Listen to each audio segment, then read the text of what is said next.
สบายดีมื้อนี้แม่เปิ้ลจะมาพาเห็นมายองเนสหรือว่ามายองเนสแซ่บๆไว้กินน้ำกันใส่วัตถุดิบบ่หลายเฮ็ดง่ายไผก็เฮ็ดได้ใส่ไข่ไก่สด2หน่วยสำคัญคือต้องสดบ่ซั่นมาอยู่ในท้องจะบ่แข็งพริกไทย1บวงกาแฟเกลือ1บวงกาแฟน้ำมันมะกอก3 1/2ถ้วยน้อยพาสต้า2บวงกาแฟน้ำส้มสายชู3บวงกับ1/2บวงแกงไปแม่นเตรียมโถแก้วหรือโถพลาสติกทุบไข่ลงไปโถนี่ต้องให้มันพอดีกันกับเครื่องปั้นเนาะมื้อนี้จะใส่เครื่องปั้นด้วยมือตอนตอกไข่ก็ให้ระวังบ่ให้เปลือกไข่ตกลงไปเนาะแล้วเฮาก็จะเฮ็ดการปั้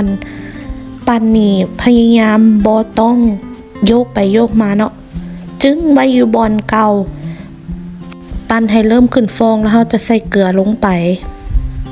จากนั้นให้เฮาปั่นต่อพอเกลือละลายแล้วใส่มัสตาร์ดลงไปทั้งหมดหลังจากนั้นเฮาก็จะปั่นต่อพอให้มัสตาร์ดเข้ากันเฮาจะใส่พริกไทยลงไปตัวนี้เพื่อจะเฮ็ดให้มายองเนสของเฮาหอมแล้วก็บ่มีกลิ่นคาวเนาะจากนั้นจะใส่น้ำส้มสายชูลงไปทั้งหมดแล้วก็จะปั่นต่อแล้วเราจะคอยยินน้ำมันมะกอกลงไปให้เป็นสายลงไปเรื่อยๆใส่เทละหน่อยจนกว่าน้ำมันมะกอกจะเบิดค่อยๆยินลงไปเทละหน่อยแบบนี้ถ้าเฮายินหลายๆบัดเดียวจะเฮ็ดให้มายองเนสของเฮาแล้วบ่แข็งได้เนาะมันจะสมักน้ำมันแล้วก็ตอนที่ว่าเฮาปั่นหั่นนะพยายามบ่โยก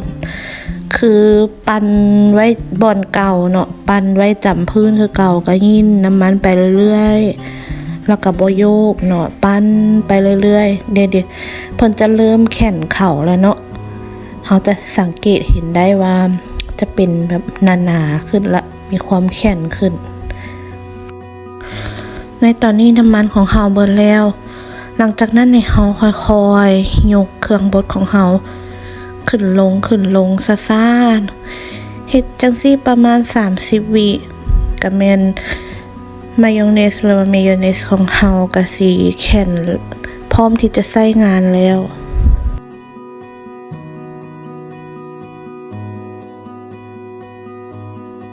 สำหรับน้ำมันที่จะเอานำมาเฮ็ดมายองเนสหรือมายองเนสของเฮาเนาะ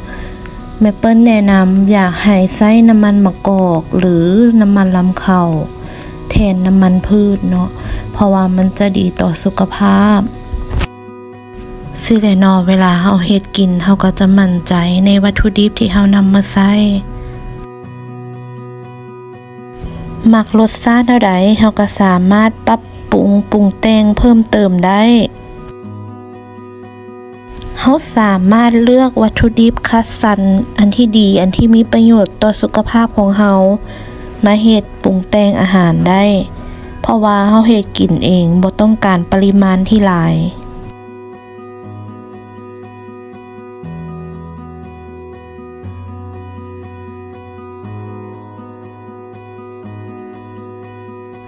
ตอนใกล้จะได้มันให้เฮา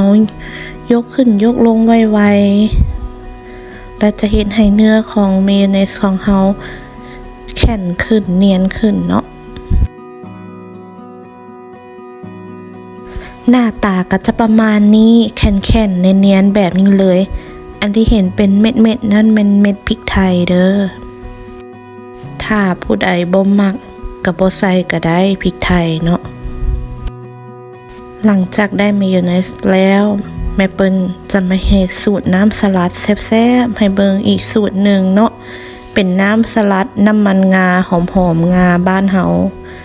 ใส่มายองเนสทั้งหมด2บวงแกง2บวงพูนๆ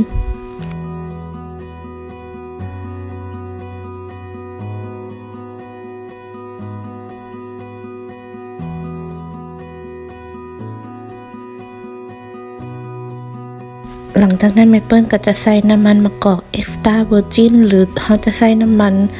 ำข้าวน้ำมันพืชทั่วไปก็ได้เนาะ2บวงแกงลงไป